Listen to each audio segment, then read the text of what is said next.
Hello everyone. इस lecture में हम लोग नेटवर्क थ्योरम से रिलेटेड अच्छे क्वेश्चंस करेंगे। इस टॉपिक पे वीडियो बनाने के लिए कुछ कमेंट आया हुआ था, सो काफ़ी क्वेश्चंस करेंगे हम लोग। इस पे 3-4 लेक्चर लेने की कोशिश करेंगे, अप्रॉक्स 100 क्वेश्चन करने की कोशिश करेंगे। सो नेटवर्क थ्योरम में आपका जो भी डाउट है वो धीरे धीरे क्लियर हो जाना चाहिए। आप सारे वीडियो को अच्छे से देखिएगा, सारे क्वेश्चन को कैसे अप्रोच करते हैं आप देखिएगा अच्छे से। और शुरू में पैनिक नहीं करना है, अगर किसी को कुछ बहुत कम भी आता है तो आप फिर भी आपको काफ़ी कुछ सीखने को मिल जाएगा। सारा क्वेश्चन आराम से होगा और स्टार्टिंग में ऐसा लग सकता है कि आपका स्पीड स्लो है, बट एक बार जब कॉन्सेप्ट क्लियर हो जाता है तो स्पीड अपने आप बढ़ जाता है। बट शुरू में क्वेश्चन को सीखना है, करना कैसे है, फिर उस पर धीरे धीरे कोई दिक्कत नहीं आती है। ठीक है, सो चलिए शुरू करते हैं। पहला question, which of the following fact is correct for KCL. ठीक है, केसीएल क्या होता है? Basically Kirchhoff's current law. ठीक है, किरचॉफ्स का एक और लॉ क्या होता है? Kirchhoff's voltage law. ठीक है, किरचॉफ्स करंट लॉ को हम लोग क्या बोलते हैं? Conservation of charge. Conservation of charge याद रखना, ये पॉइंट पूछा जाता है एग्जाम में। किरचॉफ्स वोल्टेज लॉ को क्या बोलते हैं? Conservation of energy. एनर्जी, ठीक है। क्वेश्चन में आपसे पूछा गया है कि विच of the following fact is correct, है ना। केसीएल से रिलेटेड कौन सा पॉइंट, ये सारा पॉइंट बताएं। जैसे किरचॉफ्स करंट, ये तो इसका फुल फॉर्म ही हो गया। इसको कंजर्वेशन ऑफ चार्ज बोलते हैं और इसमें जो किसी एक नोड पे इनपुट और आउटपुट करंट सेम होता है, राइट। क्वेश्चन में ऑप्शन में क्या है? Zero charge accumulation eight node, possibility of charge accumulation eight node, charge accumulation may not be possible, energy में बी स्टोर्ड एट नोड। ठीक है, बेसिकली यहाँ पे नोड की बात की जा रही है। नोड बेसिकली क्या होता है? अगर बहुत बेसिक डेफिनेशन बताएं नोड का, तो नोड एक फिजिकल पॉइंट है, राइट। मीन्स उसका कोई भी स्पेस नहीं है ना, point of zero physical size. ठीक है, नोड मतलब सिर्फ एक नॉर्मल पॉइंट है जिसका कोई भी फिजिकल साइज नहीं है और इस पॉइंट का कोई भी कैपेसिटेंस नहीं है। एक बार एग्जाम पूछा गया था कि नोड का कैपेसिटेंस क्या होता है, तो आपको जीरो कैपेसिटेंस मार्क करना है, राइट। नोड का मतलब कोई फिजिकल साइज नहीं है, उसका जीरो कैपेसिटेंस है और चार्ज स्टोर करने का कोई भी एबिलिटी नहीं है ना, zero ability to store charge. ठीक है, ये सब पॉइंट यहाँ पूछा जा सकता है। ये जीरो कैपेसिटेंस तो किसी न किसी एग्जाम में आया हुआ है। जैसे इस बार क्वेश्चन में जीरो एक्यूमुलेशन वाला नोड पे पूछा है, तो यहाँ पे देखिए इसका साइज जीरो, ये पूछा जा सकता है एग्जाम में। यहाँ पे नोड का कोई भी एबिलिटी नहीं है चार्ज को स्टोर करने का, या इसका कैपेसिटेंस का भी वैल्यू जीरो होता है। ठीक है, मतलब इसको कोई भी कैपेसिटेंस नहीं होता इस पॉइंट का। ठीक है, ये बेसिकली एक नोड का ये डेफिनेशन हुआ। तो क्वेश्चन में कहने का ये मतलब है, केसीएल को हम लोग क्या बोलते हैं? Conservation of charge, right. तो सिंस ये इस पॉइंट का कोई फिजिकल साइज नहीं है, कुछ कैपेसिटेंस नहीं है, तो ये कोई भी चार्ज स्टोर नहीं कर सकता, राइट। यही पॉइंट नोड का है डेफिनेशन। और जब हम लोग केसीएल को डिफाइन करते हैं तो ये तीनों बेसिकली एक एजम्पशन भी लिया जाता है। आप इसको इस तरीके से भी समझ सकते हैं। तो सिंस नोड का कोई भी एबिलिटी नहीं है चार्ज स्टोर करने के लिए, इसलिए इसका क्या ऑप्शन होगा? First, zero charge accumulation eight node है, नोड पे कोई भी चार्ज एक्यूमुलेट नहीं होगा, तो ये इसका सही ऑप्शन है। ठीक है, पॉसिबिलिटी नहीं, कोई पॉसिबिलिटी नहीं, नोड का डेफिनेशन ही ऐसा है। मे और नॉट पॉसिबल, ये भी गलत है। Zero charge accumulation eight node, ठीक है, नोड पे कोई भी चार्ज का एक्यूमुलेशन नहीं होगा। ये तीनों पॉइंट जो है बेसिकली यही एक एजम्पशन, यही एजम्पशन भी है तीनों, यही एज्यूम करके केसीएल को डिफाइन किया गया है। और केवीएल को कंजर्वेशन ऑफ एनर्जी बोला जाता है। इसमें क्या होता है? Summation of V equal to zero, है ना। जब हम लोग किसी लूप में जो वोल्टेज का समेशन लिखते हैं तो वो इक्वल टू जीरो होता है, राइट, जो हमें वोल्टेज ड्रॉप लिखते हैं। ठीक है, एनर्जी में भी स्टोर्ड, एनर्जी स्टोर से यहाँ पे कुछ याद आ रहा है। इंडक्टर में एनर्जी स्टोरेज का फॉर्मूला होता है हाफ एल आई स्क्वायर, और कैपेसिटर में एनर्जी स्टोरेज का फॉर्मूला होता है हाफ सी वी स्क्वायर। आप चीज़ों को इस तरीके से रिकॉल करके पढ़ेंगे तो आपको जल्दी जल्दी आ जाएगा एग्जाम में। और इंडक्टर किस फॉर्म में एनर्जी को स्टोर करता है? तो मैग्नेटिक फील्ड के फॉर्म में, और कैपेसिटर इलेक्ट्रिक फील्ड के फॉर्म में, राइट। इतना सारा पॉइंट आपको यहाँ से याद रखना है। कैपेसिटेंस का फॉर्मूला क्या होता है? Epsilon not A by D. ठीक है, next question, 10 resistor having the same value of resistance 10 ohm. 10 resistor है और 10 का जो वैल्यू है ये कितना है? 10 ओम है। ठीक है, are connected in parallel, what will be the equivalent capacity resistance of this connection. ठीक है, अगर सारा रेजिस्टेंस का वैल्यू सेम है, 10 ओम है, तो इसमें क्या फॉर्मूला होता है पैरेलल रेजिस्टेंस में? R equivalent equal to R upon N. N मतलब आर यहाँ पे क्या हुआ? जो रेजिस्टेंस का वैल्यू है, और एन मतलब कितना है? Number of register. ये फॉर्मूला तभी वैलिड है जब सारा वैल्यू सेम होगा रेजिस्टेंस का, है ना। यहाँ पे 10 रजिस्टर दे रखा है और सबका सेम वैल्यू है 10 ओम। ठीक है, तो आपको यहाँ पे आर इक्विवेलेंट पूछा है, तो आर इक्विवेलेंट कितना होगा? रेजिस्टेंस 10 अपॉन 10, 1 ओम। तो इसका आंसर 1 ओम हो गया। नॉर्मल केस में जब सीरीज रेजिस्टेंस होता है तो क्या फॉर्मूला होता है, R1 plus R2 plus Rn, और पैरेलल में R1 upon R equivalent equal to 1 plus R plus 1 plus R, मतलब R1 R2 plus 1 upon Rn ये होता है। और यहाँ से इस फॉर्मूले से आप सॉल्व करेंगे तो आंसर 1 ओम ही आएगा। और बट अगर सारा रेजिस्टेंस का वैल्यू सेम है तो हम लोग ये फॉर्मूला यूज कर सकते हैं। ठीक है। और एग्जाम में आपसे यूनिट पूछा है, सपोज इम्पिडेंस का क्या फॉर्मूला होता है, Z equal to R plus J X, है ना। इम्पिडेंस, रेजिस्टेंस और रिएक्टेंस तीनों का यूनिट ओम होता है। और एडमिटेंस का फॉर्मूला हम लोग जब पढ़ते हैं Y equal to G plus J into B, तीनों का यूनिट क्या होता है, मो। ठीक है। एग्जाम में आप ऐसे रिवाइज करके पढ़ेंगे तो आसानी से याद होता रहेगा। यहाँ से और क्या याद आ रहा है, इम्पिडेंस का उल्टा एडमिटेंस होता है, जेड और वाई एक दूसरे का उल्टा है। रेजिस्टेंस का उल्टा कंडक्टेंस होता है, और जी एक दूसरे का उल्टा है। और रिएक्टेंस का उल्टा ससेप्टेंस है, ये बी ससेप्टेंस है, ये दोनों एक दूसरे का उल्टा है। ठीक है। आपसे रेसिप्रोकल जैसे पूछा जाता है एग्जाम में ना, रेसिप्रोकल, तो जेड का वाई, आर का जी और एक्स का बी, एक्स दो दो होता है, एक इंडक्टिव रिएक्टेंस और एक कैपेसिटिव रिएक्टेंस। इंडक्टिव रिएक्टेंस का क्या फॉर्मूला होता है, 2πfl, और कैपेसिटिव रिएक्टेंस का 1/2πfc, दोनों का यूनिट क्या होगा, ओम। ठीक है। इतनी बात यहाँ पे आप समझ गए होंगे। और तीनों के रेसिप्रोकल बता दिए, फॉर्मूला लास्ट में बता दिया था एनर्जी का, स्टोरेज का half C V square half L I square, right. Frequency, अगर रेजोनेंट फ्रीक्वेंसी का क्या फॉर्मूला होता है, 1/2π√LC। ठीक है। रेजोनेंस कंडीशन में क्या होता है, XL equal to XC। Resonance condition पे एक पूरा वीडियो बनाया सीरीज पे, तो आप देखिए उसमें सारा फॉर्मूला अच्छे से रिवाइज हो जाएगा। ठीक है। Next question, A battery of 20 volt when connected to a load of 19 ohm draw a current of 1 ampere. What is the value of internal resistance of the battery? ठीक है।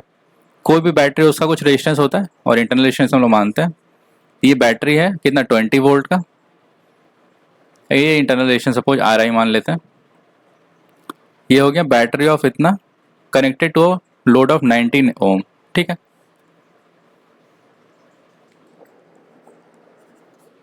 कभी भी क्वेश्चन में अगर डायग्राम नहीं दिया हुआ तो आपको पहले प्यार से डायग्राम बनाना है। अगर डायग्राम में गलती हो गया तो फिर सॉल्यूशन में गलती तो होना फिक्स है, तो डायग्राम पहले सही से बनना चाहिए, राइट। तो ये हो गया हमारा बैटरी पूरा, बेसिकली बैटरी हो गया 20 वोल्ट का, और इंटरनल रेजिस्टेंस कुछ आ रही है, connected to a load of 19 ohm, है ना। 19 ओम के लोड से कनेक्ट कर दिए, ड्रॉ करंट ऑफ 1 एम्पियर। कितना करंट ड्रॉ कर रहा है, 1 एम्पियर का। ठीक है। What is the internal resistance of battery, तो सिंपल सर्किट, एक सिंपल सीरीज सर्किट है, पूरा में 1 ओम फ्लो कर रहा है। तो करंट का क्या फॉर्मूला होता है, V/R। आर यहाँ पे मतलब R इक्विवेलेंट हो गया, क्योंकि एक ये भी आ रहा है और एक ये भी आ रहा है। करंट का कितना, 1 एम्पियर, वोल्टेज कितना, 20, R इक्विवेलेंट क्या लिखेंगे, RI प्लस 19 ओम, है ना। तो क्रॉस मल्टीप्लाई में RI प्लस 19 कितना आ गया, 20 आ गया। तो RI कितना आ गया, 1 ओम। ठीक है। 20 माइनस 1 19, तो आंसर कितना आ गया, 1 ओम। तो बैटरी का जो इंटरनल रेजिस्टेंस का वैल्यू है यहाँ पे क्वेश्चन में, ये कितना आ गया, 1 ओम। ठीक है। Next question, in the circuit shown below the 20 volt source has an internal resistance of 1 ओम। ठीक है। ये बेसिकली 20 वोल्ट है और इसका 1 ओम लिखा हुआ है यहाँ पे, 1 ओम इसका इंटरनल रेजिस्टेंस है। ठीक है। और डायग्राम में थोड़ा, ये 7 ओम है और ये है 20। ठीक है। क्वेश्चन करने का सही तरीका ये है कि आप पहले क्वेश्चन को देखिए, आप सोल्यूशन नहीं देखिए, आप पहले आराम से क्वेश्चन करें। क्वेश्चन देखिए, आप पहले वीडियो को पॉज कीजिए, आप क्वेश्चन खुद से करने का ट्राई करें। एक बार गलती होगा, फिर दोबारा गलती हो सकता है, बट फिर आप सोल्यूशन देखेंगे, फिर आपको सीखने को मिलेगा कि इस तरीके से क्वेश्चन को नहीं किया जाता है। तो उससे आपका खुद का जो सोचने का तरीका है वो जल्दी जल्दी बढ़ेगा, सोचने का जो स्पीड है, आप फिर सवाल को जल्दी कर पाएंगे। सपोज एक बार एक सवाल नहीं होता, इस टाइप का कोई और सवाल एग्जाम में आएगा तो फिर आपसे आसानी से हो जाएगा। ठीक है। इस क्वेश्चन में ये बोला गया है, in the circuit shown below 20 volt source internal resistance 1 ohm while the current source is ideal current source है। The value of current I. ठीक है। करंट आई पूछा है, ये है करंट आई। ठीक है। इसका थोड़ा फ्रेश डायग्राम बनाते हैं, डायग्राम में थोड़ा दिक्कत है। ये यहाँ पे 20 वोल्ट सोर्स हुआ, ये बोला है 1 ओम इंटरनल रेजिस्टेंस, तो यहाँ पे 1 ओम बना लेते हैं। ठीक है। ये कितना, 7 ओम है, ये 2 ओम हो गया, ये 20 है, और ये कितना है, 5 एम्पियर है। ठीक है, ये प्यारा सा डायग्राम बन गया। करंट का डायरेक्शन यहाँ पे देख सकते हैं इस तरफ का है। ठीक है, तो करंट हम लोग इस डायरेक्शन में मानेंगे, यही आई निकालना है। करंट का डायरेक्शन बहुत इंपॉर्टेंट है, आपको ध्यान रखना है हमेशा। अगर दिया हुआ तो ठीक है, नहीं दिया हुआ तो आप जो मानेंगे और आंसर में क्या पूछ रहा है, क्योंकि उससे वैल्यू पॉजिटिव नेगेटिव में चेंज आ सकता है, तो आंसर गलत हो सकता है। ये डायग्राम हो गया। अब यहाँ पे सपोज हम केसीएल लिखते हैं, या इसको नोडल एनालिसिस भी बोल सकते हैं। अगर कभी भी 2 लूप ऐसे अलग अलग है या 3 लूप है, जो भी है, तो बेस्ट जो मेरे को लगता है वो बेस्ट मेथड है नोडल एनालिसिस, है ना, सवाल को सॉल्व करने का। कुछ लोग मेश एनालिसिस से भी सॉल्व करते हैं, बस उसमें कैलकुलेशन ज़्यादा हो जाता है। नोडल से जल्दी आता है, राइट। तो इस पॉइंट पे हम वोल्टेज मानेंगे भी। अगर ये वोल्टेज पता चल जाएगा तो इस पाथ में करंट पता चल जाएगा। यहाँ पे करंट आई है ना, आई का देखिए ये डायरेक्शन है, यही आई आपसे पूछा गया क्वेश्चन में। अब जो मेरे क्वेश्चन करने का तरीका है, हमेशा हम वोल्टेज को बाहर की तरफ मानेंगे, आउट गोइंग। ठीक है, ये मेरा नोड है, यहाँ पे हम वोल्टेज वी माने हैं। सारा वोल्टेज हम हमेशा आउट गोइंग मानेंगे, incoming equal to outgoing, right. यहाँ से ये करंट कितना 5 एम्पियर आ रहा है, तो 5 एम्पियर करंट आ रहा है। 5 ampere equal two nodal analysis कैसे लिखते हैं, 5 एम्पियर करंट है। अब इस पाथ का करंट लिखेंगे, करंट क्या होगा, वोल्टेज अपॉन रेजिस्टेंस, तो वोल्टेज अपॉन रेजिस्टेंस।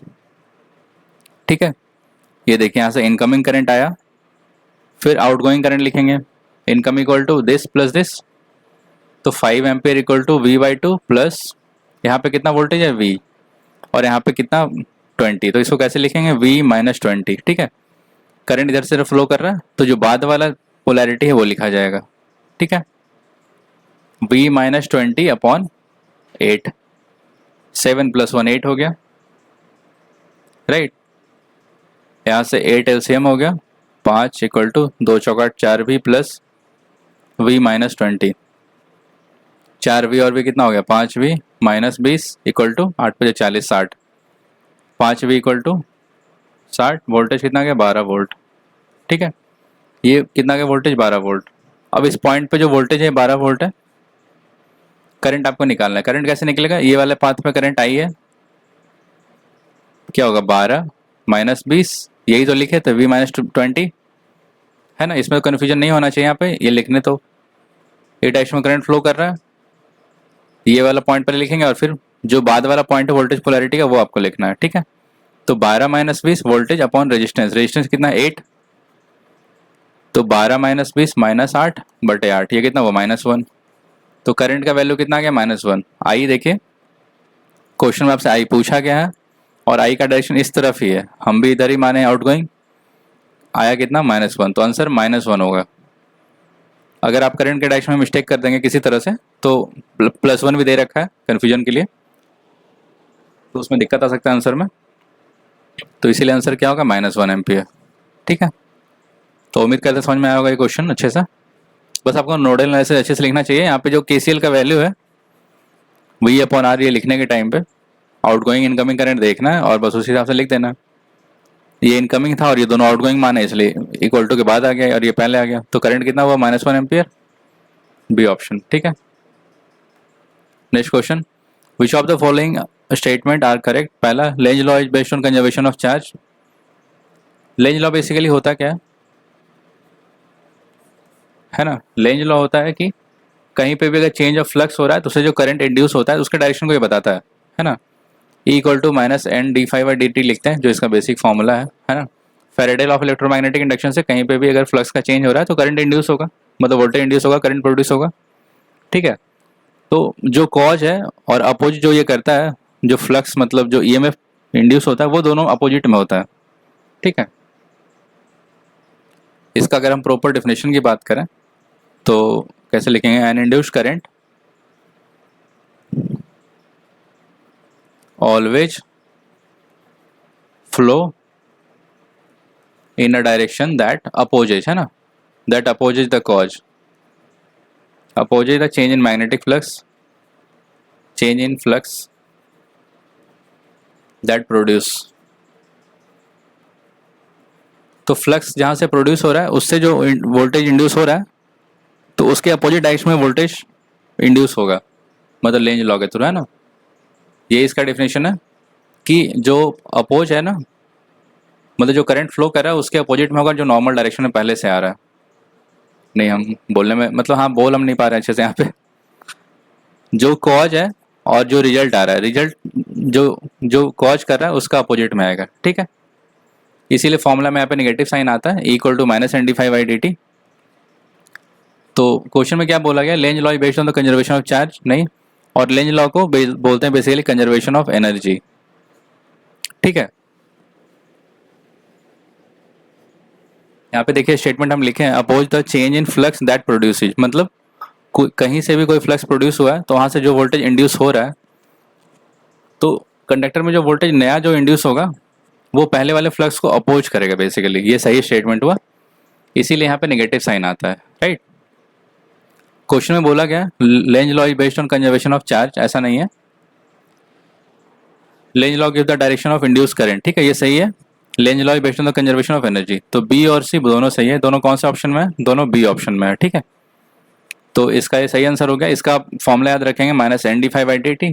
क्वेश्चन में आपसे कभी कभी ये पूछा जाता है कि नेगेटिव साइन क्यों आ रहा है, और स्टेटमेंट दिया रहेगा कौन सा सही है कौन सा गलत है। तो नेगेटिव साइन इसलिए आ रहा है क्योंकि जो करंट फ्लो कर रहा है जिस फ्लक्स की वजह से, वो उस फ्लक्स को अपोज करेगा, इसीलिए, ठीक है। Oppose the change in flux that produce it, ठीक है। जो ओरिजिनल जो फ्लक्स प्रोड्यूस करने वाला है और जो कॉज है यहाँ पे, दोनों अपोजिट डायरेक्शन में है, ठीक है। इसलिए इसका ऑप्शन बी और सी सही है। कंजर्वेशन ऑफ चार्ज किसको बोलते हैं, बोले थे हम लोग केसीएल को, ठीक है।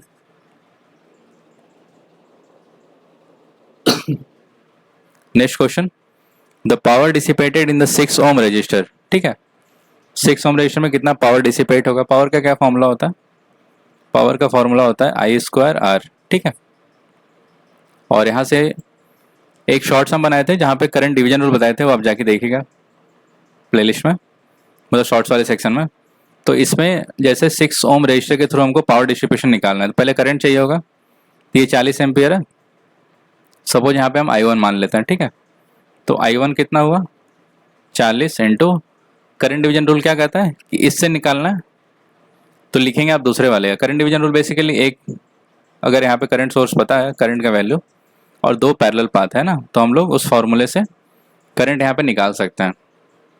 तो 40 एम्पियर करंट आ रहा है, निकालना इसमें है, तो जो दूसरा वाला पाथ है उसका वैल्यू लिखेंगे 4 ओम, पर अपॉन दोनों का समेशन लिखेंगे, 4 + 6 कितना हुआ 10, ठीक है। हमेशा यही ध्यान रखना है कि जो वैल्यू यहाँ पे लिखा हुआ है, मतलब जिससे हमें निकालना है, उसके अलावा एक और जो पाथ है उसका वैल्यू लिखेंगे और नीचे दोनों का समेशन, ठीक है। ये कितना हो गया 10 चौक 40, कितना आ गया 16 एम्पियर, ठीक है।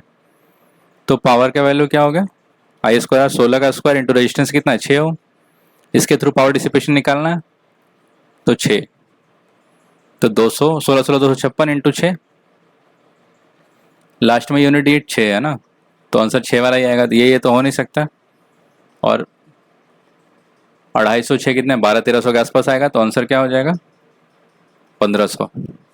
एक तो 3400 तो बहुत ज़्यादा हो जाएगा, 300 गुने 6 कितना होता है 1800, मतलब 1800 से कम ही आंसर आएगा, तो 1536 ऑप्शन देख के भी आ रहा और सॉल्व करने पे आ जाएगा। 6 36 का 6, 3 6 3 33, 3 बनते 15। बट ऑप्शन में कभी कभी अगर बड़ा वैल्यू दिया हुआ है तो आपको ऐसा अंदाज लगाना है कि यूनिट डिजिट 6 हो गया, 6 6 36, लास्ट वाला डिजिट 6, ये दोनों तो ऑप्शन में हो नहीं सकता, बचा ये दोनों, और 250 इंटू 6 कितना होता है 1500, 1500 के आसपास ऑप्शन होगा, यही आंसर है, ठीक है, C option. Next question, if two identical 2 ampere 2 ohm Norton equivalent circuit, Norton equivalent circuit क्या होता है, मीन्स एक करंट सोर्स जो नॉर्टन करंट हम निकालते हैं और उसके पैरेलल में एक रेजिस्टेंस, एक नॉर्टन करंट और यहाँ पे रेजिस्टेंस, ठीक है। नॉर्टन थ्योरम पे और बहुत सारे क्वेश्चन अभी आए करेंगे और नेक्स्ट लेक्चर में भी करेंगे, धीरे धीरे आपको क्लियर हो जाएगा। बट जो बेसिक डेफिनेशन है, जो इक्विवेलेंट सर्किट बनता है लास्ट में नॉर्टन में, एक नॉर्टन करंट सोर्स और नॉर्टन रेजिस्टेंस दोनों पैरेलल में होता है ना, और लोड भी होगा पैरेलल में होगा। क्वेश्चन में बोला गया, देखिए इन नॉर्टन सर्किट का डेफिनेशन है, a linear circuit with source and resistance can be replaced by an equivalent circuit consisting of single current source in parallel with single resistor, ठीक है। ये सिंगल करंट सोर्स हो गया पैरेलल में resistor में।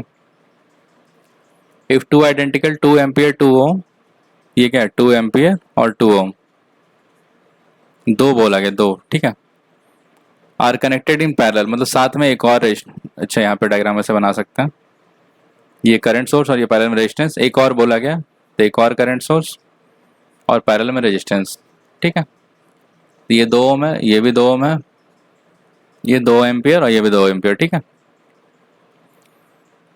Connected in parallel with like polarity connected to like, ठीक है, like to like polarity connect है। द कंबाइंड नॉर्टन इक्विवेलेंट निकालना है, ठीक है। तो ये नॉर्टन इक्विवेलेंट का बेसिक डायग्राम हो गया और 2 ऐसा कनेक्ट कर दिया गया तो उसका इक्विवेलेंट पूछा है। इसका क्या मतलब है, फिर इसमें क्या कर सकते हैं, एक और शॉर्ट्स हम इस पे बनाए थे कि 2 अगर वैल्यू करंट सोर्स का सेम डायरेक्शन में है तो दोनों ऐड हो जाएगा। तो इक्विवेलेंट करंट सोर्स यहाँ पे कितना आएगा, 2 एम्पियर और 2 एम्पियर, अगर दोनों सेम डायरेक्शन में है तो दोनों ऐड हो जाएगा। इस पे एक शॉर्ट्स भी बनाए थे, तो ये आगे 4 एम्पियर और ये 2 ओम रेजिस्टेंस और ये 2 ओम रेजिस्टेंस दोनों पैरेलल में है। तो ये क्या हो गया, 2 ओम और 2 ओम पैरेलल में कितना होगा, 1 ओम। तो इक्विवेलेंट सर्किट यही हो गया नॉर्टन रेजिस्टेंस का। और नॉर्टन रेजिस्टेंस का इक्विवेलेंट सर्किट ऐसा होता भी है, करंट सोर्स और पैरेलल में रेजिस्टेंस, ठीक है। 2 एम्पियर 2 एम्पियर 4 एम्पियर और 2 2 का 1 ओम, ठीक है। तो यही बन गया 4 एम्पियर और 1 ओम। कौन से ऑप्शन में, ये है बी ऑप्शन में, ठीक है। ये बी ऑप्शन में। नॉर्टन इक्विवेलेंट पे भी और आगे बहुत सारे क्वेश्चन करेंगे, बट इसमें जब हम लोग सपोज नॉर्टन रेजिस्टेंस निकालते हैं या थेवेनिन रेजिस्टेंस, तो क्या होता है, वोल्टेज सोर्स को शॉर्ट सर्किट करते हैं, शॉर्ट सर्किट, और करंट सोर्स को क्या करते हैं, ओपन सर्किट। ये सारा होता है रेजिस्टेंस निकालने का तरीका, ठीक है। नॉर्टन रेजिस्टेंस बेसिकली होता क्या है, इक्विवेलेंट रेजिस्टेंस और थेवेनिन रेजिस्टेंस, या उसको एक और तरीके से लिखा जा सकता है V open circuit upon I short circuit, ठीक है। ये सारा फॉर्मूले पे क्वेश्चन करेंगे आगे। आई नॉर्टन ही बेसिकली यहाँ पे जो है ना, यही आई शॉर्ट सर्किट है, ठीक है। अगर आप थोड़ा बहुत जानते होंगे तो आप सारा बात समझ गए होंगे। बाकी हम लोग आगे क्वेश्चन करेंगे। Next question, the value of Thevenin voltage across A B, ठीक है। ये बेसिकली ये 12 है, ये 10 ओम है, ये 5 ओम है, ये 10 एम्पियर है और ये 2 ओम है, ठीक है। अब क्वेश्चन में थेवेनिन वोल्टेज बोला गया है। थेवेनिन और नॉर्टन दोनों का यही नियम है कि जिस पॉइंट पे बोला है उसी पॉइंट पे निकालना है। अब जैसे Thevenin voltage across A B बोला गया है, तो यहाँ पे ए है और यहाँ पे बी है, ठीक है। अब डायग्राम बनाते हैं। थेवेनिन वोल्टेज का क्या मतलब होता है, वी ओपन सर्किट वोल्टेज, ठीक है।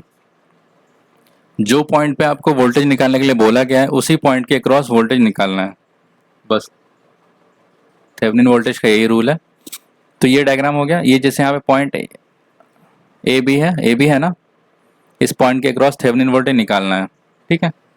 ए और यहाँ पे बी है, तो इसको ओपन सर्किट कर देंगे, मतलब ये रेजिस्टेंस यहाँ से हटा देंगे। तो ये पॉइंट ए हो गया, ये बी हो गया, ये 12 वोल्ट है, ये क्या है 5 ओम,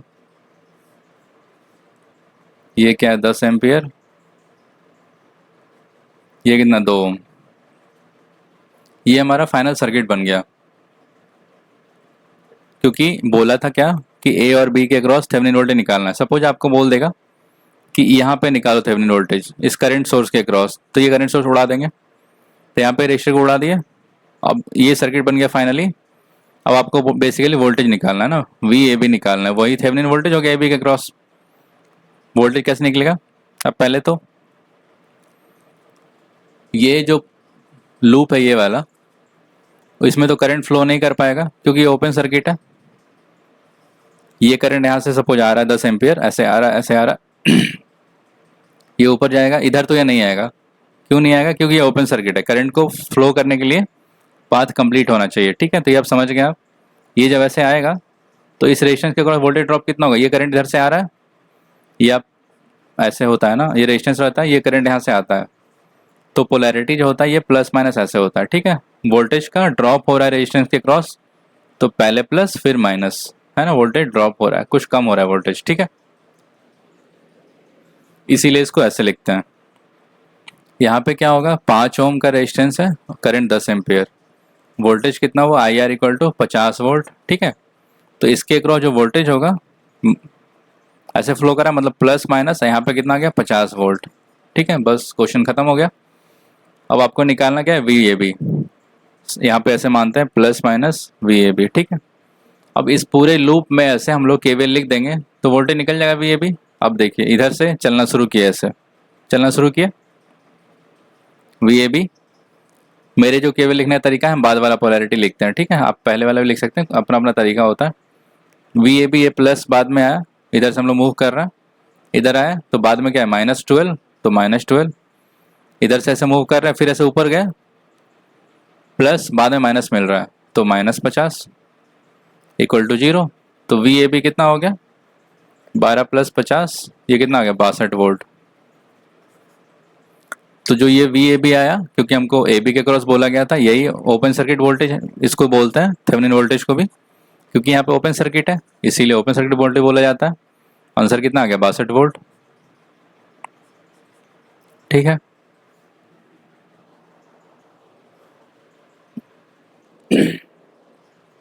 next question, an electrical network contains only one loop, ठीक है, सिर्फ एक लूप है एंड नो अदर मैश, मतलब उसके अंदर कोई मैश नहीं है, ठीक है। तो सपोज अगर हम एक लूप कुछ भी बना देते हैं ऐसे, ये वोल्टेज, ये 2-3 रेजिस्टेंस है इसके अंदर, कुछ भी है R1 R2 R3, करंट ऐसे फ्लो कर रहा है, ये वोल्टेज भी हो गया, सिर्फ एक ही लूप है और कोई मैश नहीं है ना, right. How many KVL equation can be found from the circuit, तो सिर्फ एक ही लूप है तो कितना केवीएल लिखेंगे, एक बार ही तो केवीएल लिख सकते हैं चारों तरफ ऐसे, और कैसे, और केवीएल कैसे लिखेंगे। अगर दो लूप होता, सपोज दो ऐसे मेश रहता, तो दो या दो से ज़्यादा भी लिख सकते थे, एक ऐसे, एक इसी के अंदर ऐसे, फिर एक पूरा में ऐसे। बट क्वेश्चन में बोला गया है सिर्फ ओनली वन लूप, सिर्फ एक ही लूप है, तो सिर्फ एक ही केवीएल लिखेंगे। इसमें केवीएल हम कैसे लिख देंगे, V = I1 R1 plus I1 R2 plus I1 R3, है ना। ये करंट अगर I1 है तो ये केवीएल लिखा गया, तो इसमें मतलब एक ही केवीएल इक्वेशन लिख सकते हैं, तो आंसर क्या होगा 1। थोड़ा कॉन्सेप्चुअल क्वेश्चन था, बस आपको बस इस तरह के सोचना, और इस क्वेश्चन में कुछ था नहीं, right. Next question, the value of current I2 if I1 is 10 ampere, ठीक है। I2 कहाँ पे, यहाँ पे देखिए I2 है यहाँ पे ऐसे, और ये I1 है, ये ऐसे I1 है, I1 कितना 10 एम्पियर, ठीक है। कभी भी आपको कोई भी सर्किट दिखेगा एग्जाम में, दो सर्किट या दोनों सर्किट नहीं भी दिया जा सकता, ये क्वेश्चन स्टेटमेंट फॉर्म में भी कभी कभी आ जाता है। तो पहले से सबसे पहले आपको दिमाग में आना चाहिए कि दो सर्किट है और एक का करंट देके दूसरे में पूछा, या ऐसा कुछ भी रहेगा, तो मतलब आपको रेसिप्रोसिटी थ्योरम ध्यान में आना चाहिए, ठीक है। रेसिप्रोसिटी थ्योरम होता क्या है, reciprocity theorem state that in a linear bilateral single source network, ये ध्यान रखना है कि नेटवर्क में सोर्स हमेशा सिंगल होना चाहिए, अगर सिंगल सोर्स नहीं है, एक से ज़्यादा सोर्स है, तो ये थ्योरम वैलिड नहीं होगा, ठीक है। द रेशियो ऑफ रिस्पॉन्स मतलब जो आउटपुट मिल रहा है, to an excitation, response upon excitation, या फिर एक्साइटेशन अपॉन रिस्पॉन्स, दोनों बात सेम ही है, ठीक, ये सेम रहेगा, ठीक है। लाइक अ वोल्टेज सोर्स, मतलब एक्साइटेशन क्या है, वोल्टेज है, वोल्टेज एक्साइट करते हैं, और जो हमें रिस्पॉन्स मिला वो करंट है। Remains the same when the location of current and response are interchange, मतलब करंट और वोल्टेज सोर्स को इंटरचेंज कर दिए, रिस्पॉन्स तो अच्छा, location of source and response are interchange, ठीक है।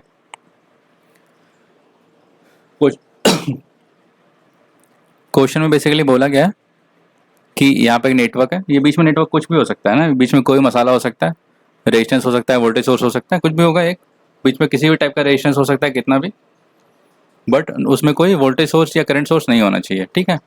सोर्स एक ही होना चाहिए, ठीक है। आप देख सकते हैं यहाँ पर सिंगल सोर्स। इसमें होता क्या है, बीच में कोई भी रजिस्टर का कैसा भी नेटवर्क हो, कुछ भी हो, यहाँ पे जो वोल्टेज है और यहाँ पे जो करंट है, ये पहला डायग्राम हो गया।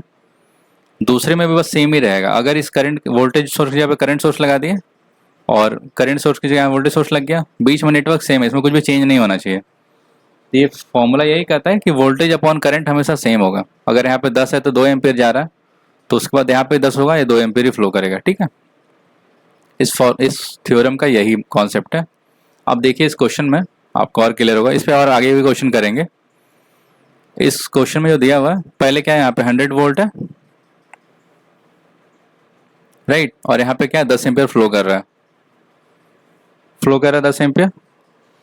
बीच का जो सर्किट है सब सेम है, जैसे ये रेजिस्टेंस, ये रेजिस्टेंस, ये रेजिस्टेंस, ये रेजिस्टेंस, चारों यहाँ पे भी उस तरीके से चारों लगा हुआ है, तो सब सेम है, कोई भी डिफरेंस नहीं है। बस पहले वोल्टेज सोर्स यहाँ पे था, उसको इस पाथ पे ले आया, यहाँ से यहाँ ले आया। करंट यहाँ पे 10 एम्पियर था और यहाँ पे करंट रखा है आपसे। कुछ भी सर्किट में चेंज हुआ? नहीं हुआ। इस थ्योरम का मेन कंडीशन क्या है कि सिंगल सोर्स होना चाहिए। आप देखिए यहाँ पे सिंगल सोर्स ही है। और इस कंडीशन में एक और कंडीशन है, इस थ्योरम में एक और कंडीशन है कि डिपेंडेंट सोर्स नहीं होना चाहिए, नॉट डिपेंडेंट सोर्स। ये एग्जाम में पूछा जा सकता है लिमिटेशन वगैरह दे करके कि क्या क्या इसका लिमिटेशन है या फिर कहाँ पे ये वैलिड नहीं होगा। तो पहले तो इसमें जो सोर्स है एक ही होना चाहिए और डिपेंडेंट सोर्स नहीं होना चाहिए सर्किट में, ठीक है।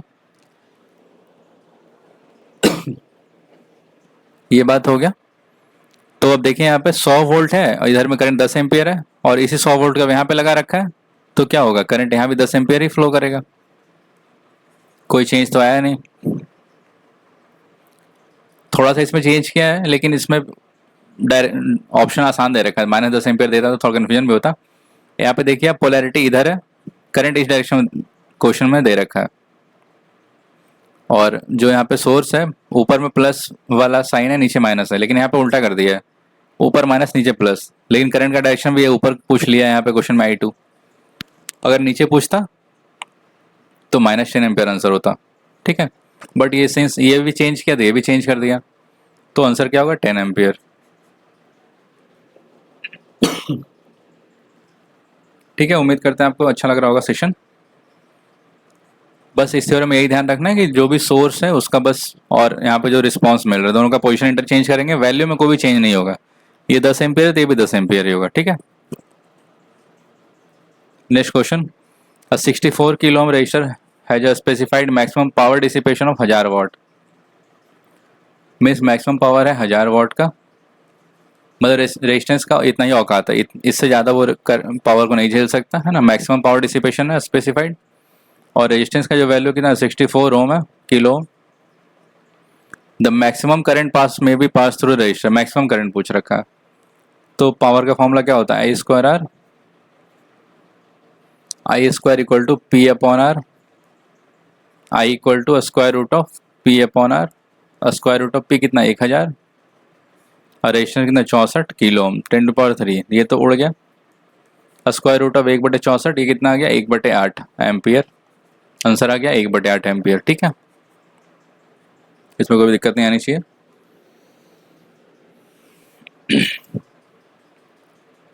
Next question, in the circuit on below the power delivered by the dependent source voltage is, ठीक है। एक कॉन्सेप्ट आपको ध्यान रखना है कि सपोज ये एक हमारा वोल्टेज सोर्स है और एक यहाँ पे बना लेते हैं वोल्टेज सोर्स, ठीक है। करंट पॉजिटिव पोलैरिटी से अगर करंट बाहर आ रहा है सिंपल, तो पावर डिलीवर हो रहा है, और अगर पॉजिटिव सोर्स में करंट अंदर की तरफ जा रहा है तो पावर एब्जॉर्ब हो रहा है।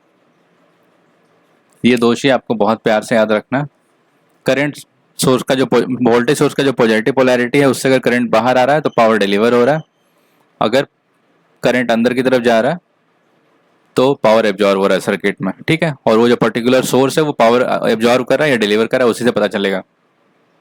फॉर एग्जाम्पल ये जो क्वेश्चन दिया हुआ इसमें क्या है, करंट जो क्या है ऐसे फ्लो कर रहा है, मतलब ये पॉजिटिव पोलैरिटी के अंदर जा रहा है, तो ये पावर बेसिकली एब्जॉर्ब कर रहा है।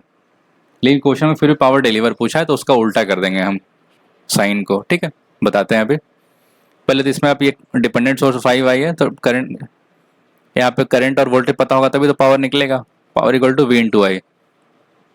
पहले इसमें सिंपल KVL लिख दीजिए, एक ही तो लूप है, तो हम बोले थे हम बाद वाला लिखते हैं, तो ये क्या हो गया प्लस, तो प्लस 45, करंट ऐसे फ्लो कर रहा है तो क्या यहाँ पे प्लस यहाँ माइनस, तो बाद वाला माइनस है -10i, यहाँ पे भी बाद में माइनस है तो -5i, ठीक है, equal to 0, 45 equal to 15i, current कितना आ गया 3 एम्पियर, ठीक है। करंट 3 एम्पियर आ गया। अब अलग से डायग्राम बनाते हैं ताकि समझने में दिक्कत नहीं आएगा। ये वाला जो वोल्टेज पोलैरिटी है ये वाला, अब देखिए यहाँ पे इसका वैल्यू ये कितना लिखा हुआ है 5i है ना, 5i है वोल्टेज का वैल्यू यहाँ पे। ये डिपेंडेंट सोर्स आप समझ गए, ये वोल्टेज का वैल्यू 5i है 5i कितना हुआ 15 वोल्ट, ठीक है, क्योंकि ये एक वोल्टेज सोर्स है, प्लस माइनस जैसा डायग्राम दे रखा है, इसका 15 वोल्ट। अब देखिए यहाँ पे ये हमारा वोल्टेज सोर्स हो गया, इसका पोलैरिटी है कितना प्लस माइनस, इसका वोल्टेज कितना हो गया 15 वोल्ट। इसमें कुछ कन्फ्यूजन नहीं होना चाहिए, डिपेंडेंट सोर्स है, मतलब करंट डिपेंडेंट वोल्टेज सोर्स है 15 वोल्ट। इसमें जो करंट का डायरेक्शन ऐसे है अंदर की तरफ है ना, करंट ऐसे आ रहा, करंट हम निकाल रहे हैं 3 एम्पियर। पावर इक्वल टू क्या होता है V इंटू आई। अब यहाँ पे अभी क्या बताए थे, पॉजिटिव पोलैरिटी में करंट अगर अंदर जा रहा है, पॉजिटिव पोलैरिटी है, करंट अंदर जा रहा है, पावर एब्जॉर्ब हो रहा है। पावर एब्जॉर्ब क्या हो गया V इंटू आई, वोल्टेज कितना है 15 इंटू 3 कितना गया 45 वॉट। यहाँ पे 45 वॉट भी है बट ये आंसर नहीं होगा, ठीक है, यही बात क्वेश्चन में एग्जाम में ध्यान रखना है। क्वेश्चन में आपसे पूछा है कितना पावर डिलीवर कर रहा है, तो अगर पावर एब्जॉर्ब 45 वॉट कर रहा है तो उसका साइन हमेशा अपोजिट करना है, कोई भी क्वेश्चन हो। पावर एब्जॉर्ब 45 वॉट है तो पावर जो डिलीवर होगा ये होगा -45 वॉट।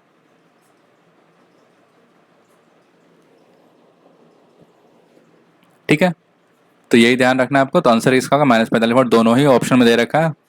सो ये कॉन्सेप्ट बहुत अच्छे से क्लियर होना चाहिए। अगर पावर एब्जॉर्ब 45 आ रहा है तो पावर डिलीवर कितना आएगा -45 वॉट। ठीक है, साइन का है बहुत अच्छे से ध्यान रखना है क्योंकि वैसे फिर हो जाए दिक्कत।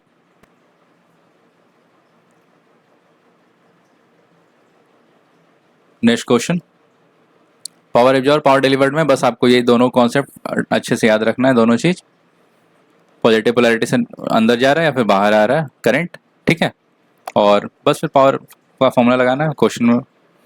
कोई भी जैसे यहाँ पे एक सवाल और बन सकता था कि 45 वोल्ट सोर्स जो है कितना पावर डिलीवर कर रहा है, तो कितना आंसर होगा अगर इसमें क्वेश्चन हम बोल दें उसे 45 वोल्ट है, यहाँ पे करंट कितना आ गया 3 एम्पियर निकला ना करंट 3 एम्पियर।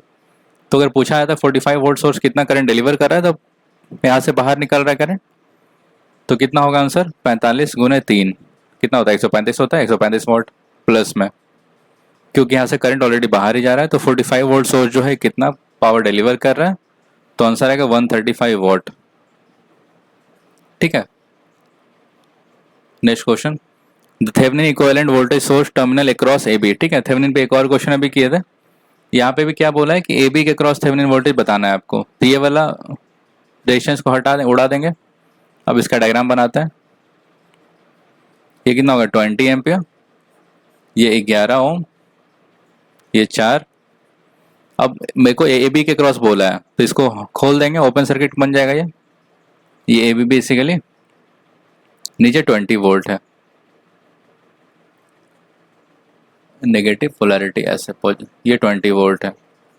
क्वेश्चन में यही डायग्राम बन गया, ए बी के क्रॉस बोला इसलिए ए बी को हम ओपन कर दिया।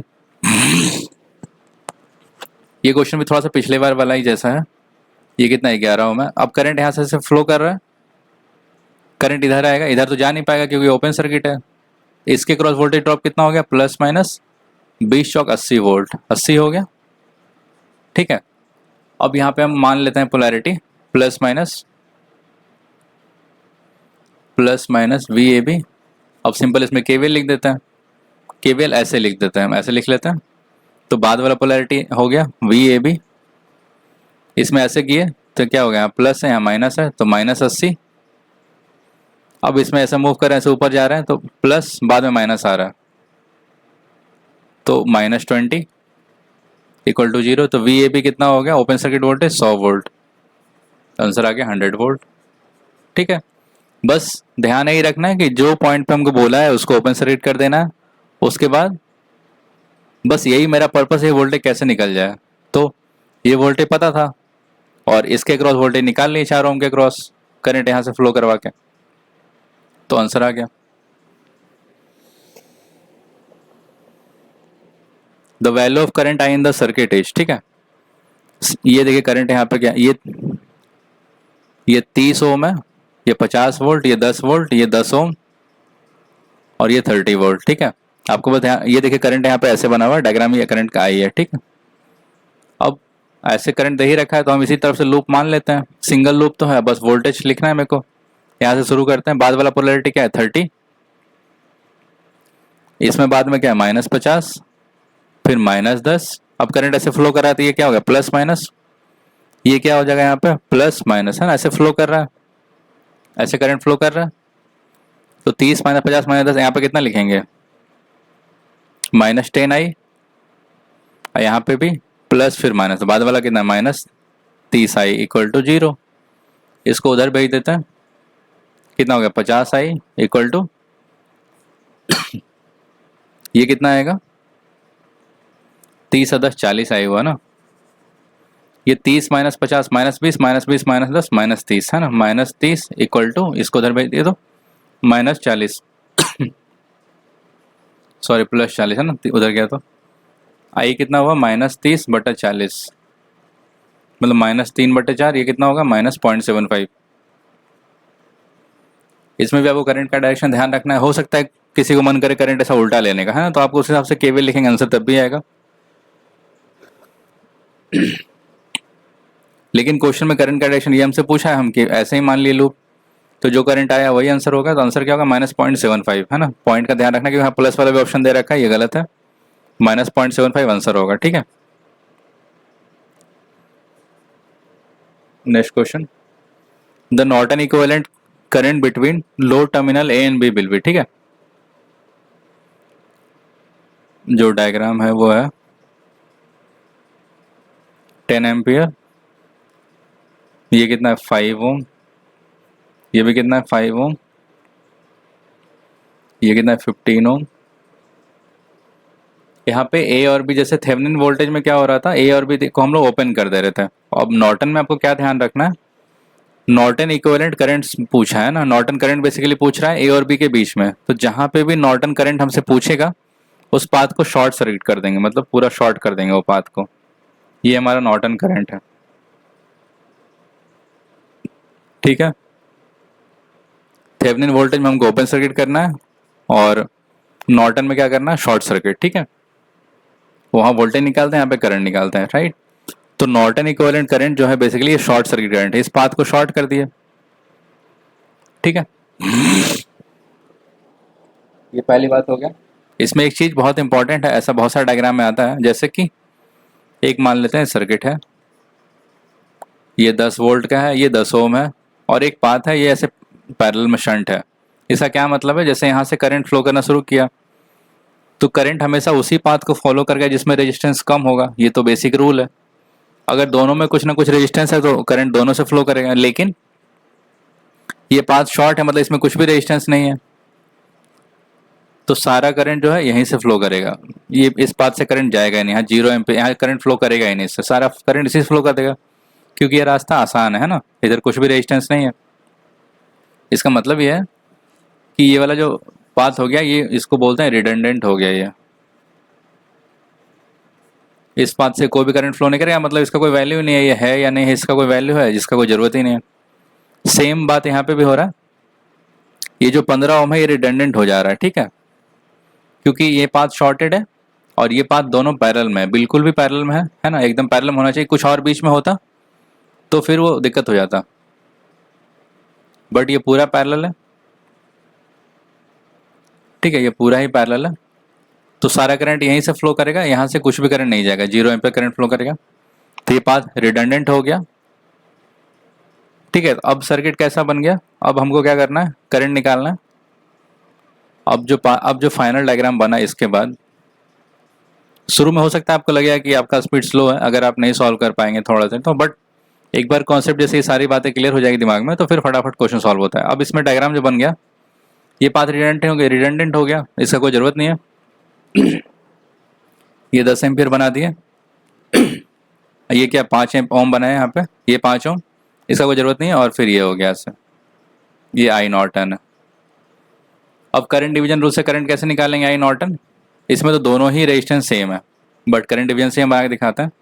10 एम्पियर इंटू निकालना इसमें है इस पाथ में, तो ये वाला रेजिस्टेंस लिखेंगे 5 अपॉन दोनों का समेशन कितना हो गया 10, तो सॉल्व कितना करके कितना आया 5 एम्पियर। बट इस क्वेश्चन में तो दोनों ही रेजिस्टेंस सेम था, तो दोनों में बराबर बराबर करंट फ्लो करेगा, 10 एम्पियर है तो 5 तो आई नॉर्टन जो हो गया ये हो गया 5 एम्पियर, ठीक है। यही बात बस ध्यान रखना है, नॉर्टन करंट निकालने टाइम उस पाथ को आपको शॉर्ट कर देना है और बस उस पाथ से करंट निकालना है, चाहे आप जैसे निकाल लें। कोई नोडल एनालिसिस से निकाल सकता है, कोई केसीएल केवीएल लगा के निकाल सकता है, वो आपकी चॉइस पे है। बट क्वेश्चन प्रैक्टिस के साथ ये आ जाता है कि कौन से क्वेश्चन में कौन सा मेथड लगाना है ताकि टाइम कम लगे, बस यही बात है। कोई इस क्वेश्चन को उस तरीके से भी कर सकता है कि यहाँ पे हम कुछ वोल्टेज मान लेते हैं वी, फिर नोडल एनालिसिस लगा देंगे तो आंसर तब भी आएगा, बट टाइम ज़्यादा लगेगा। यहाँ पे साफ दिख रहा है कि सिंपल सर्किट है, 10 एम्पियर फ्लो करा, दोनों 5-5 एम्पियर, यहाँ पे ये करंट 5 एम्पियर आ गया तो आंसर 5 एम्पियर हो गया। Next question, in an electrical network if the quantity of source is controlled by the another voltage और करंट्स, है ना, जो हम लोग ये क्वेश्चन पढ़े थे। इसमें क्या था, ये जो वोल्टेज सोर्स है इसमें करंट के चलते वोल्टेज वेरी कर रहा है। यहाँ करंट अगर 3 एम्पियर है तो 5 से 15 वोल्ट हो गया, यहाँ अगर 4 एम्पियर आता तो 5 और 20 वोल्ट हो जाता है इसका वोल्टेज। मतलब ये जो सोर्स है इसका किसी और पे डिपेंड कर रहा है। यहाँ पे स्टेटमेंट में यही बोला जा रहा है कि quantity of the source is control by another voltage या फिर करंट सोर्स, इसको क्या बोलेंगे, डिपेंडेंट सोर्स बोलेंगे।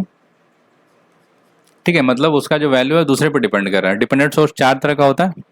पहला क्या है, वोल्टेज कंट्रोल वोल्टेज सोर्स। ये एक वोल्टेज सोर्स है और डिपेंड भी वोल्टेज पे कर रहा है। ठीक है, जैसे ये वाला वोल्टेज उस पर डिपेंड कर रहा है।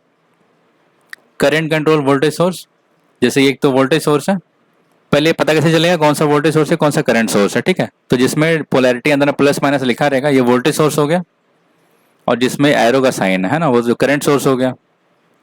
और यहाँ पे अगर वोल्टेज है V तो ये वोल्टेज पे डिपेंड कर रहा है, वोल्टेज कंट्रोल हो रहा है। यहाँ पे I है तो ये करंट कंट्रोल्ड है। यहाँ पे V है तो वोल्टेज कंट्रोल करंट सोर्स है ना, किसी डायरेक्शन करंट है, करंट सोर्स। ये हो गया current control current source, current से कंट्रोल भी हो रहा है, करंट पे डिपेंडेंट है, और ये करंट सोर्स भी है। ये 4 टाइप का डिपेंडेंट सोर्स होता है। डायग्राम में एग्जाम में डायग्राम देके पूछ सकता है किस टाइप का सोर्स है, मीन्स करंट कंट्रोल्ड है, वोल्टेज कंट्रोल्ड है, वोल्टेज सोर्स है, करंट सोर्स है ना, इस टाइप का। विच of the following is true regarding reciprocity theorem, difference between response and excitation same, difference का नहीं, प्रोडक्ट भी नहीं, सम भी नहीं, अभी क्वेश्चन बताया था ना, ratio of response to the excitation remain the same, तो ये इसका आंसर होगा, है ना। रिस्पॉन्स अपॉन एक्साइटेशन ये सेम होता है रेसिप्रोसिटी थ्योरम में, जैसे बताया था। रिस्पॉन्स यहाँ एक्साइटेशन क्या है, वोल्टेज सोर्स, और रिस्पॉन्स क्या है, करंट। ठीक है, तो दोनों का जो रेशियो है सेम होगा। इसमें और क्या बताया था, आपको ध्यान रखना है कि सिंगल सोर्स के लिए ही वैलिड होता है, और अगर नेटवर्क में डिपेंडेंट सोर्स है, जैसे हम लोग अभी लास्ट क्वेश्चन में देखे डिपेंडेंट सोर्स क्या होता है, अगर नेटवर्क में डिपेंडेंट सोर्स है तो ये वैलिड नहीं होगा। दोनों, इसका एजम्पशन है दोनों ही वैलिड होना चाहिए, तभी रेसिप्रोसिटी थ्योरम एप्लीकेबल है कहीं पे भी।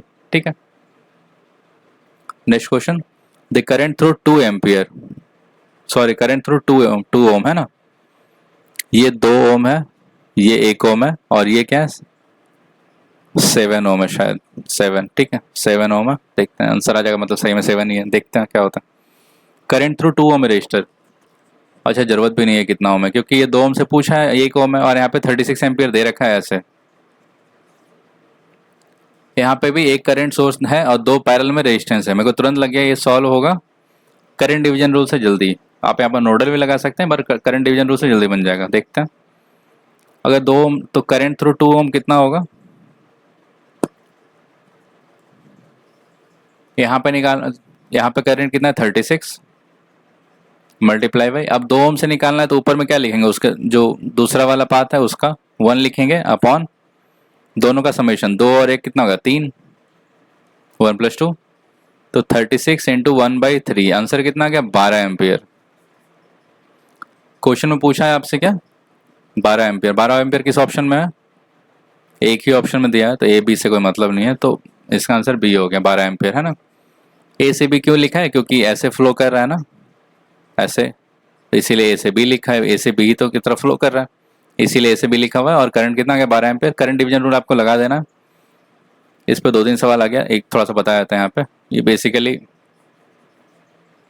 ये रेजिस्टेंस R1 है और ये R2 है, और करंट डिवीजन रूल में अगर ये I करंट फ्लो कर रहा है, यहाँ पे I है, और यहाँ पे सपोज I1 है, और यहाँ पे क्या है I2, तो अगर I1 निकालना है हमको तो क्या होगा, करंट इंटू इससे निकालना है तो वो वाला रजिस्टर लिखेंगे R2 अपॉन R1 + R2, और अगर आपको I2 निकालना है तो आई इंटू आई टू क्या है इसमें है, तो ये वाला रेजिस्टेंस ऊपर में लिखेंगे I into R one upon R one plus R two. यही बेसिकली करंट डिवीजन रूल है।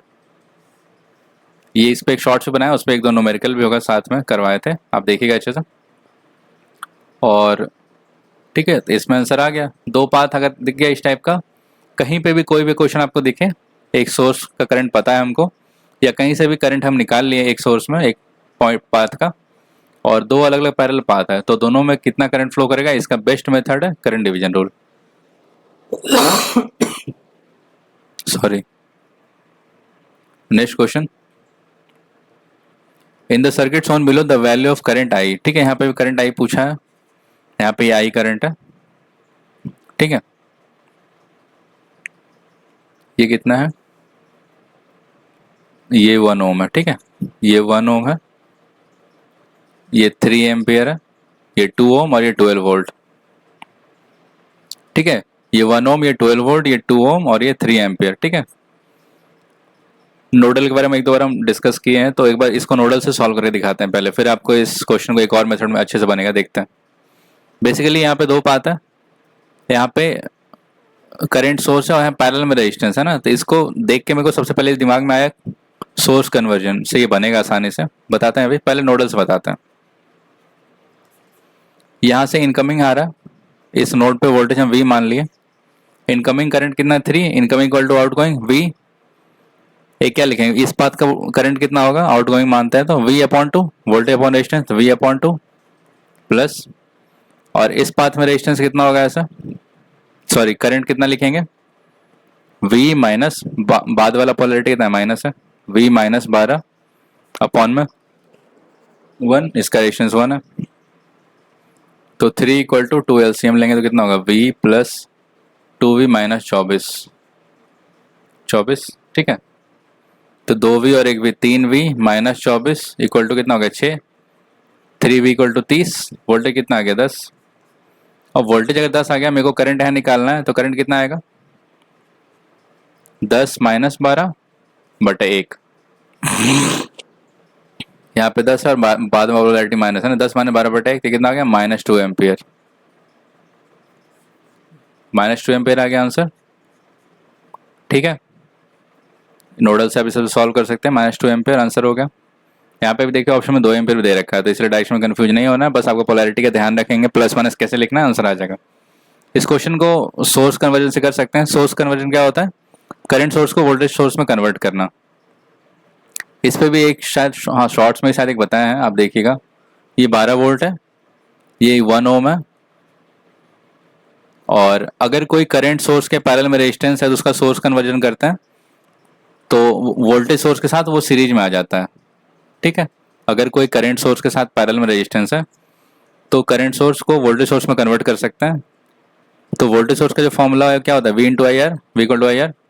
आई कितना है 3 एम्पियर और ये कितना 2 ओम है ना, तो जो वोल्टेज सोर्स होगा ये कितना होगा 6 वोल्ट का हो गया, और इसको बस वोल्टेज सोर्स साथ सीरीज में लगा देंगे। सीरीज में कितना हो गया, ये 2 ओम है तो ये भी 2 ही ओम रह जाएगा। ठीक है, आपको बस यहाँ पे ध्यान रखना है कि जैसे एरो का डायरेक्शन ऊपर की तरफ है, तो यहाँ पे पॉजिटिव पोलैरिटी ऊपर रहेगा, नेगेटिव नीचे रहेगा, है ना। एरो का डायरेक्शन जैसे ऐसे ऊपर है तो पहले ऊपर बड़ा वाला फिर छोटा, पॉजिटिव पोलैरिटी ऊपर में। एरो अगर नीचे होता तो पॉजिटिव पोलैरिटी नीचे, पॉजिटिव पोलैरिटी जो होगा एरो का डायरेक्शन में होगा। ठीक है, इस अब तो सिंपल है, इसमें करंट कैसे निकालना है मेरे को, इस डायरेक्शन में निकालना है ना, तो करंट ऐसे ही लूप बनाता है, ऐसे ही आई बनाता है। ठीक है, तो बाद वाला लिखेंगे पोलैरिटी कितना होगा 6 लिखेंगे, 6 माइनस 2 प्लस 1 3 आई माइनस 12 इक्वल टू 0, क्योंकि माइनस बाद में यहाँ पे -12 में है ना, इस तरफ से हम लोग मूव कर रहे हैं ऐसे, तो 3 आई को उस तरफ भेज देते हैं, तो 3 आई कितना हुआ 6 माइनस 12 -6, आई आ गया -2 एम्पियर, तो आंसर -2 एम्पियर हो गया। ठीक है, तो इसका आंसर हो गया -2 एम्पियर। तो ये वो नोडल मेथड, ये वो सोर्स कन्वर्जन। इस ये जो क्वेश्चन था ये सोर्स कन्वर्जन से जल्दी बनेगा ऐसे।